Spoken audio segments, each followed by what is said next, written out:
Yo, what is up guys? So here we go again. And today papakita ko kung paano i-cash out or i-convert ito sa Wemix or sa Wemix na pala to.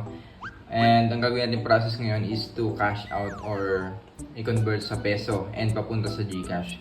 So click lang natin to, then marireceive natin yan dito sa ating wallet. Okay, so click natin settlement. Then may lalabas dito. Okay. So i-scan pala yata natin to. So, wait lang natin. Okay, accept na natin, allow. Then, okay na. Then, may reflect na yan dito sa ating cellphone. Di ba, 59 na wala na.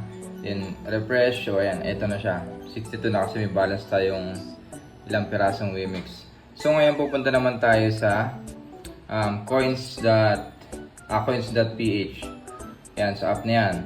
Then, kukuhain naman natin yung address dito. Punta natin sa deposit. Click deposit. Then ito. Receive. Crypto. Then search naman natin Wemix. Okay. Wemix. Yan. Click na yan. Then copy yung address. Yan. Copy. Okay na. Then balik tayo dito.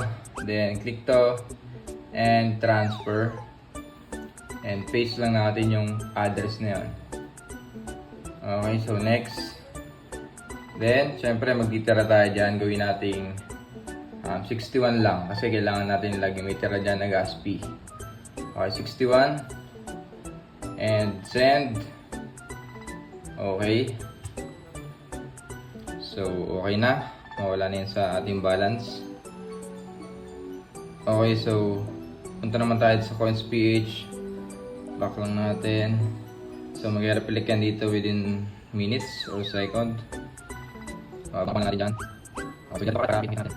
Baka natin i-start natin. Wala pa rin. Siguro nga pa ito. Okay. Ayun, okay na. Nag-reflect na. So, ito na siya. 61. So, nandito na agad siya. And, ngayon punta naman tayo sa pag-convert nito sa peso. So, ito 1,033 yung ating nakuhang Wemix.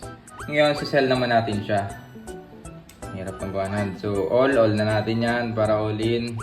So, as of now, 16.45 ang palitan dito sa coins.ph. So, sa website ng CoinGecko is ano yan, 16.89.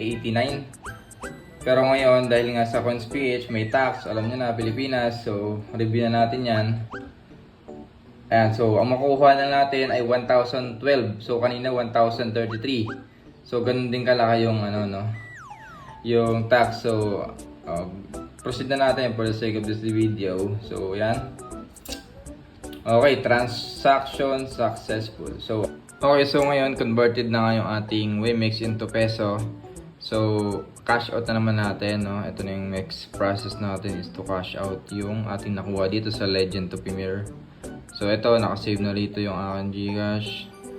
So max lang natin yan. Max. Then ito, within 10 minutes. So okay na yan. Next. And then confirm. Then okay na yan. Meron pang verification. So may auto naman yata dito. Okay, nandito na yung code. 89300 89300. Okay na. Then ano pa? Okay, less. Grabe yung tax, oh. From 1033 then naging 1,012. So ganun talaga Pilipinas. So next, abangan natin sa Gcash natin. Yun, ang bilis mag-reflect. So may bawas pa ulit siyang 12. Ang lapit mo, coins.ph. So kung mag-cash out kayo from Emir to coins.ph to Gcash, so napakarami ding magiging tax or transaction fee. So siguro umabot din ng 30 pesos yung ating naging transaction. Pero okay na rin yun kasi malaki naman yung ating nakuha. So hindi na siya ganun karamdam. So ganun guys, sa Legend to Premier is still play to earn and talagang kumikita dito sa game na to. Pero kung magpapalas ka nga, yan, yung mga Wemix na makukuha mo sa game ay pwede mong gamitin sa character mo para mas para mas lumakas at syempre, para mas madali kayo makapag-farming and mas malaki yung inyong makuha kung mataas ang inyong drop rate dito sa game na to. Kasi dito yun sa drop rate din makikita yung inyong makukuhang mga item, no? So, depende pa rin yan kung swerte kayo sa mga drop na item, doon kayo mas kikita. So, yun lang guys. Thank you for watching. I hope na may tutunan kayo kung paano mag-cash out. And, ayan. So, don't forget to follow and subscribe. Let's go!